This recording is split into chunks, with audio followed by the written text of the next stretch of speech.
fast asleep. Welcome to Fast Asleep with Gina Marie.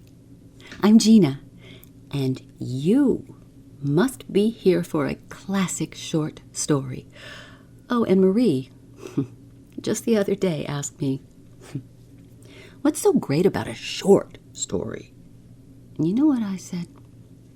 I said, many of us just don't have the time to spend on a novel. I know, it's got all its wonderful details about place and period of time and characters and so on, but a short story, a good one, from the best author, will take one life-changing event, fill us in on what came before and sometimes after, and leave the character, and often us, with a brand new perspective on life. A good short story, it's a gift to all of us. It's a beautiful piece of art, and often it's a very emotional experience. So, are you ready for today's gift? Oh, brother. Well, you deserve a good gift because you've been giving me some wonderful likes and comments and subscriptions. Thank you. All right.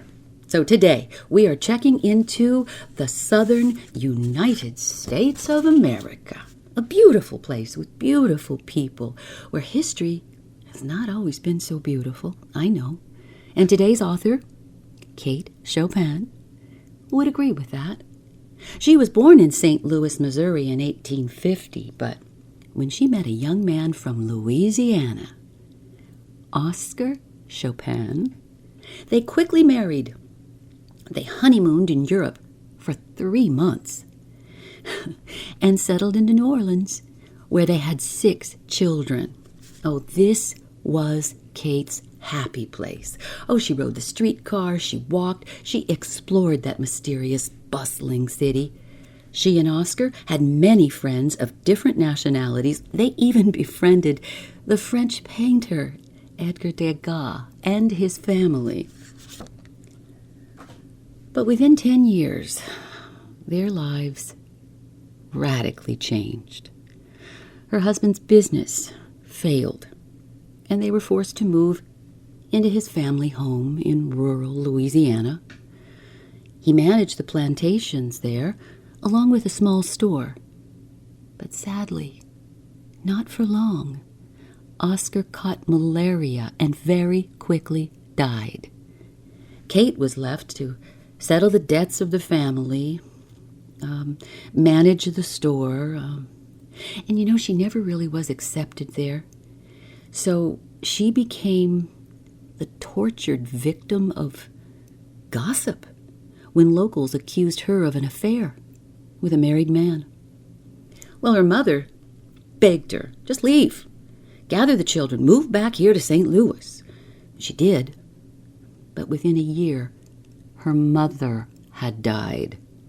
So now what?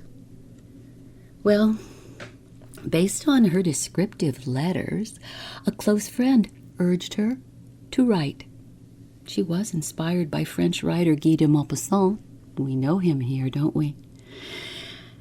He always wrote about what he saw rather than using some artificial plot.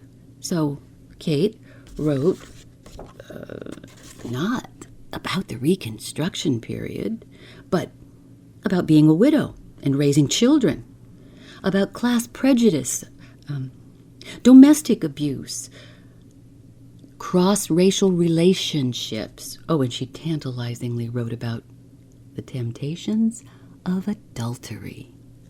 She became a pioneer of the earliest feminist movement, with over 100 short stories and 2 novels, one of those novels being The Awakening. Oh boy, The Awakening. At the time, it was considered to be immoral because it dealt with female sexuality. Hey, despite the rumors, it was never banned. Well, here's the sad truth about this whole thing. Her work was not truly appreciated during her lifetime. she never made much money from it. She managed to live off some small investments and money her mom left her, but listen to this. Let's cut to 1904. Kate Chopin is visiting the St. Louis World's Fair, and she has a brain hemorrhage and dies within 2 days at the age of 54. Well, Chopin's work eventually fell out of print, but it was rediscovered by Norwegian scholar Per Sejersted in 1969, conveniently during the time of the Second Women's Movement.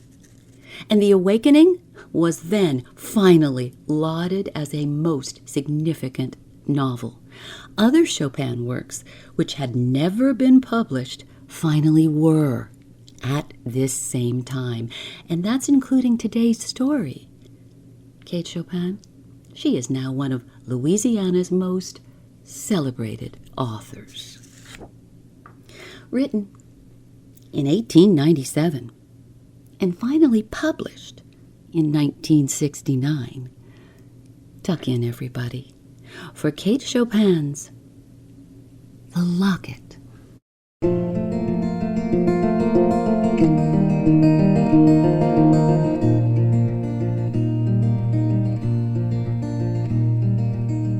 I hear the drizzle of the rain,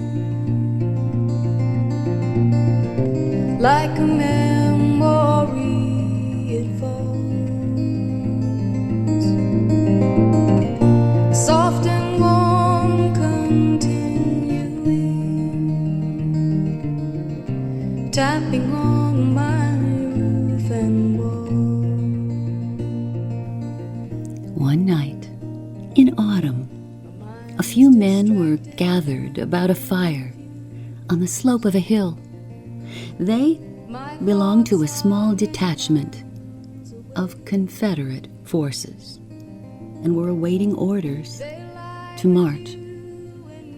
Their gray uniforms were worn beyond the point of shabbiness. One of the men was heating something in a tin cup over the embers.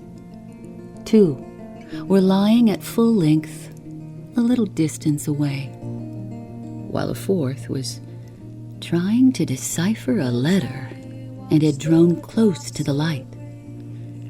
He had unfastened his collar and a good bit of his flannel shirt front. "What's that you got around your neck, Ned?"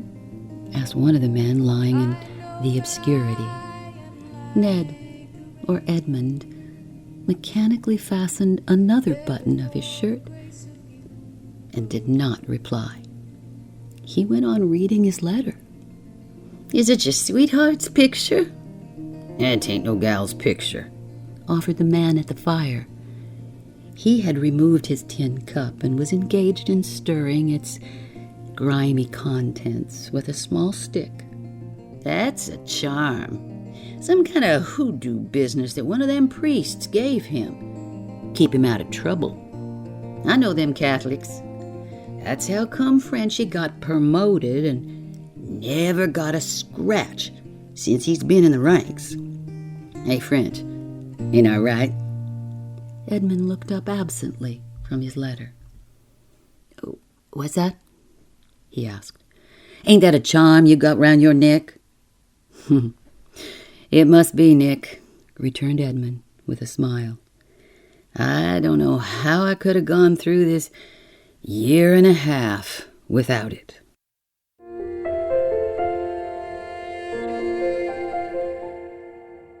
The letter had made Edmund heartsick and homesick. He stretched himself on his back and looked straight up at the blinking stars. But he was not thinking of them, nor of anything but a certain spring day when the bees were humming in the clematis when a girl was saying goodbye to him. He could see her as she unclasped from her neck the locket which she fastened about his own. It was an old-fashioned golden locket bearing miniatures of her father and mother with their names and the date of their marriage. It was her most precious earthly possession. Edmund could feel again the folds of the girl's soft white gown and see the droop of the angel sleeves as she circled her fair arms about his neck. Her sweet face, appealing, pathetic, tormented by the pain of parting, appeared before him as vividly as life. He turned over, burying his face in his arm, and there he lay, still and motionless. The profound and treacherous night, with its silence and semblance of peace, settled upon the camp. He dreamed that the fair Octavie brought him a letter. He had no chair to offer her and was pained and embarrassed at the condition of his garments. He was ashamed of the poor food which comprised the dinner at which he begged her to join them.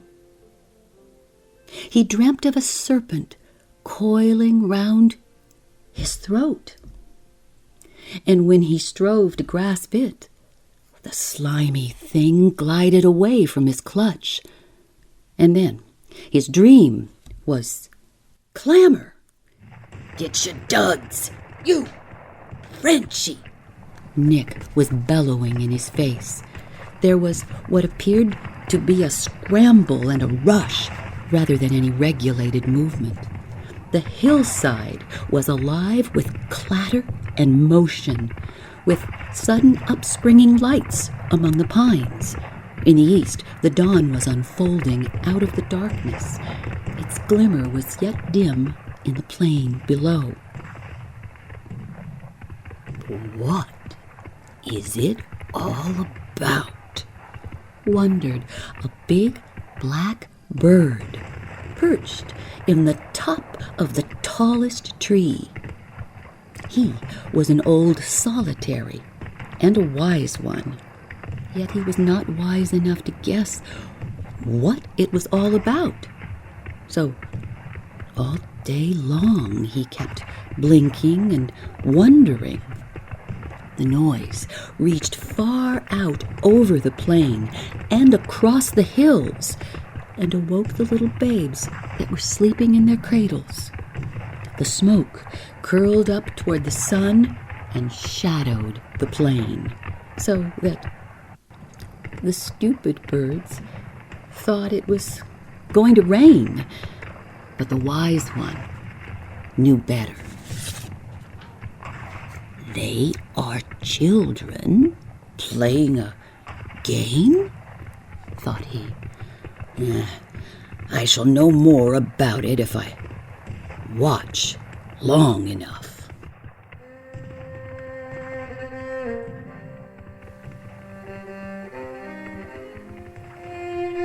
At the approach of night, they had all vanished away with their din and smoke.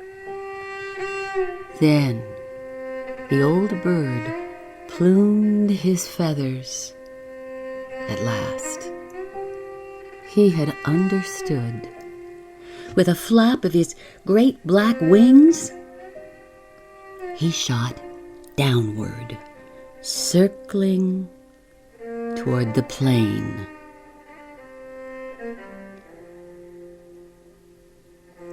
A man was picking his way across the plain. He was dressed in the garb of a clergyman.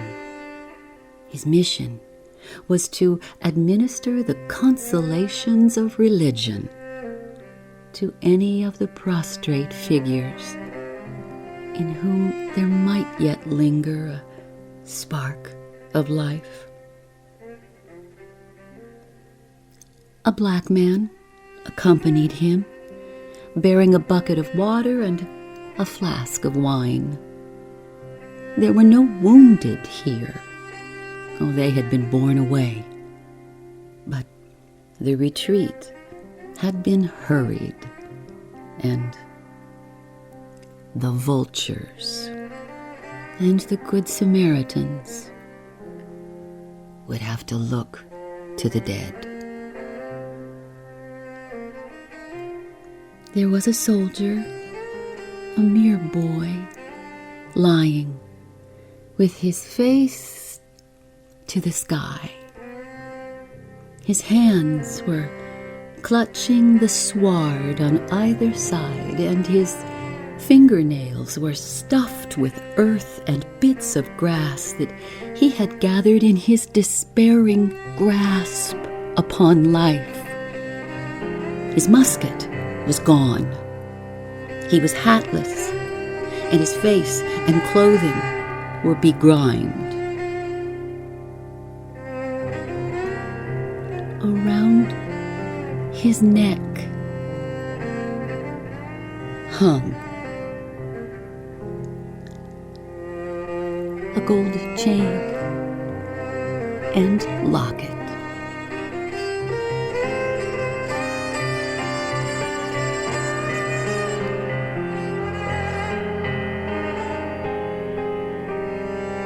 The priest, bending over him, unclasped the chain and removed it from the dead soldier's neck.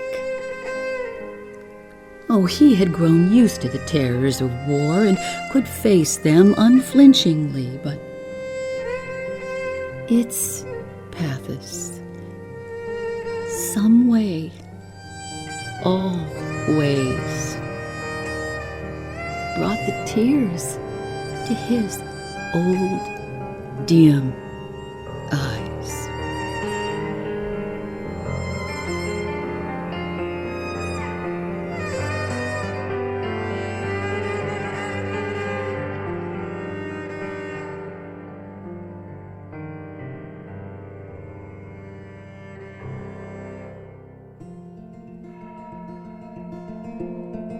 The Angelus church bell was ringing half a mile away. The priest and the black man knelt and murmured together the evening benediction and a prayer for the dead. I hear the drizzle of the rain, like a memory it falls,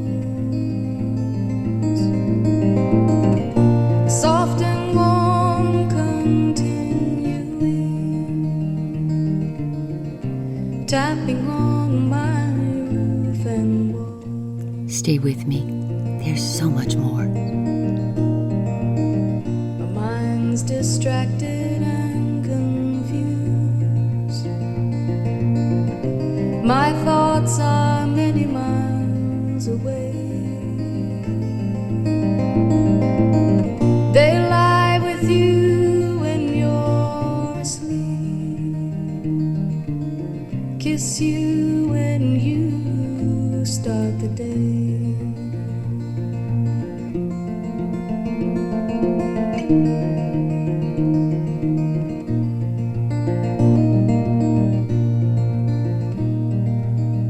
And as I watch the drops of rain weave their weary paths and I know that I am like the rain, there before the grace of you go on. and beauty of a spring day had descended upon the earth like a benediction. Along the leafy road, which skirted a narrow, tortuous stream in central Louisiana, rumbled an old-fashioned cabriolet, much the worse for hard and rough usage over country roads and lanes. The fat horses went in a slow, measured trot, notwithstanding constant urging on the part of the fat coachman. Within the vehicle were seated the fair Octavie and her old friend and neighbor, Judge Pilier, who had come to take her for a morning drive. Octavie wore a plain black dress, severe in its simplicity. A narrow belt held it at the waist, and the sleeves were gathered into close-fitting wristbands. She had discarded her hoop skirt and appeared not unlike a nun. Beneath the folds of her bodice nestled the old locket. She never displayed it now. It had returned to her sanctified in her eyes, made precious as material things sometimes are by being forever identified with a significant moment of one's existence. 100 times she had read over the letter with which the locket had come back to her. No later than that morning, she had again pored over it.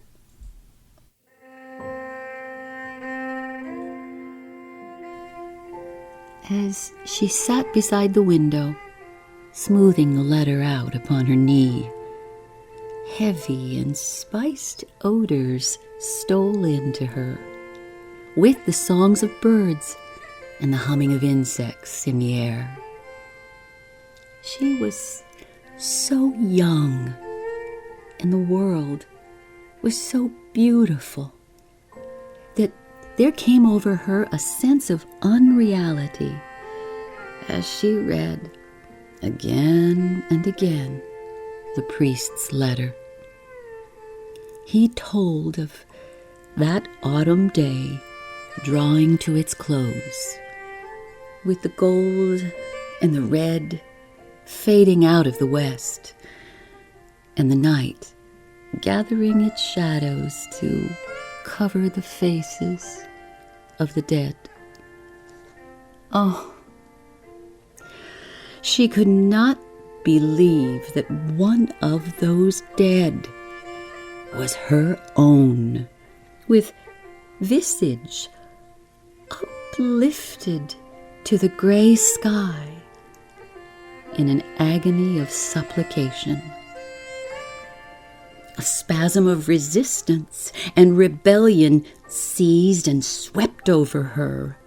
Why was the spring here, with its flowers and its seductive breath, if he was dead? Why was she here? What further had she to do with life and the living? Octavie had experienced many such moments of despair, but a blessed resignation had never failed to follow, and it fell then upon her like a mantle and enveloped her. I shall grow old and quiet and sad, like poor Aunt Tavy, she murmured to herself as she folded the letter and replaced it in the secretary. Already, she gave herself a little demure air like her Aunt Tavy. She walked with a slow glide in unconscious imitation of Mademoiselle Tavy, whom some youthful affliction had robbed of earthly compensation while leaving her in possession of youth's illusions. As she sat in the old cabriolet beside the father of her dead lover, again there came to Octavie the terrible sense of loss which had assailed her so often before. The soul of her youth clamored for its rights, for a share in the world's glory and exultation. She leaned back and drew her veil a little closer about her face. It was an old black veil of her Aunt Tavy's. A whiff of dust from the road had blown in, and she wiped her cheeks and her eyes with her soft white handkerchief, a homemade handkerchief fabricated from one of her old fine muslin petticoats. "Will you do me the favor, Octavie?" requested the judge, in the courteous tone which he never abandoned. "To remove that veil which you wear. It seems out of harmony some way with the beauty and promise of the day." The young girl obediently yielded to her old companion's wish, and unpinning the cumbersome, somber drapery from her bonnet, folded it neatly and laid it upon the seat in front of her. "Oh, that is better, far better," he said in a tone expressing unbounded relief. "Never put it on again, dear." Octavie felt a little hurt, as if he wished to debar her from share and parcel in the burden of affliction, which had been placed upon all of them. Again she drew forth the old muslin handkerchief.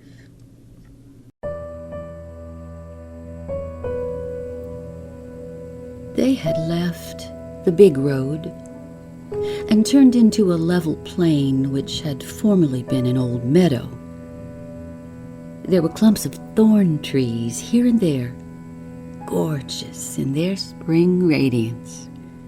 Some cattle were grazing off in the distance in spots where the grass was tall and luscious. At the far end of the meadow was the towering lilac hedge, skirting the lane that led to Judge Pillier's house. Oh, and the scent of its heavy blossoms met them like a soft and tender embrace of welcome. As they neared the house, the old gentleman placed an arm around the girl's shoulders, and turning her face up to him, he said, "Do you not think that on a day like this, miracles might happen when the whole earth is vibrant with life? Does it not seem to you, Octavie, that heaven might for once relent and give us back our dead?" He spoke very low, advisedly and impressively. In his voice was an old quaver which was not habitual, and There was agitation in every line of his visage. She gazed at him with eyes that were full of supplication and a certain terror of joy. They had been driving through the lane with the towering hedge on one side and the open meadow on the other. The horses had somewhat quickened their lazy pace. As they turned into the avenue leading to the house, a whole choir of feathered songsters fluted a sudden torrent of melodious greeting from their leafy hiding places.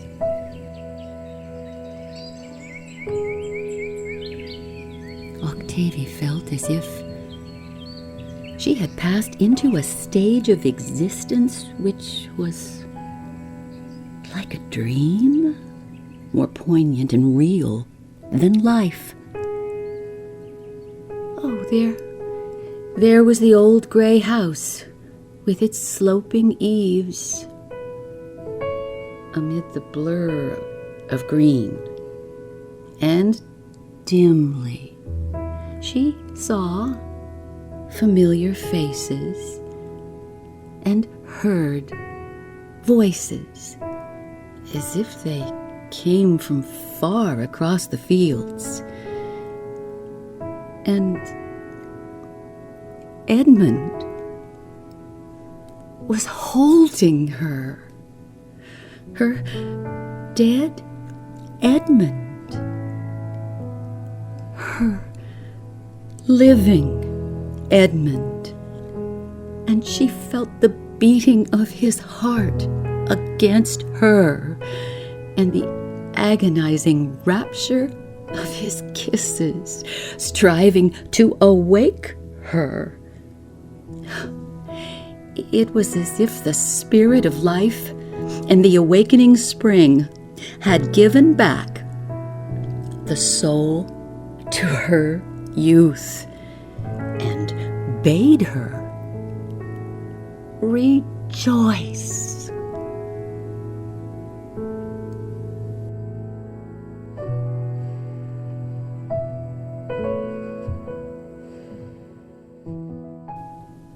It was many hours later that Octavie drew the locket from her bosom and looked at Edmund with a questioning appeal in her glance. It was a night before an engagement, he said. Now, in the hurry of the encounter and the retreat next day, I never missed it. Till the fight was over, I thought, of course, I'd lost it in the heat of the struggle. But it was stolen. Stolen. She shuddered and thought of the dead soldier with his face uplifted to the sky in an agony of supplication. Edmund said nothing, but he thought of his messmate, the one who had lain far back in the shadow, the one who had said nothing. I hear the drizzle of the rain, like a memory it falls, soft and warm continuing, tapping on my roof and wall.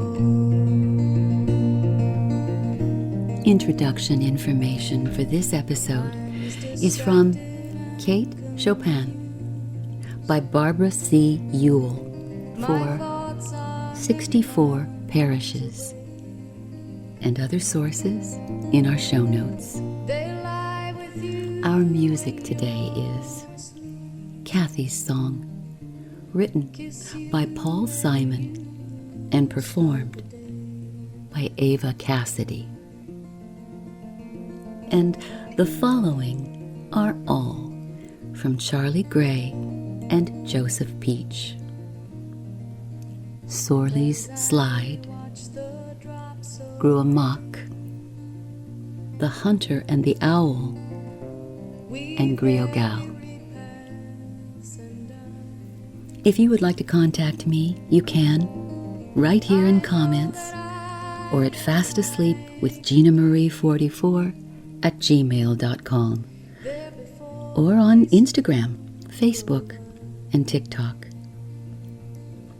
Keep us right here for you, please, with your reviews, your likes, those awesome comments, and by subscribing. Thank you all for listening. Keyword: rejoice. Until next time, good night.